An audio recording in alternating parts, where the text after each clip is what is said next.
Kodok ngorok reketok di pinggir kali.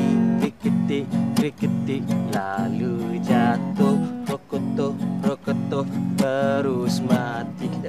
Terus sakit. Riketik kodok ngorok reketok di pinggir kali. Kriketik lalu jatuh. Rokotoh terus sakit.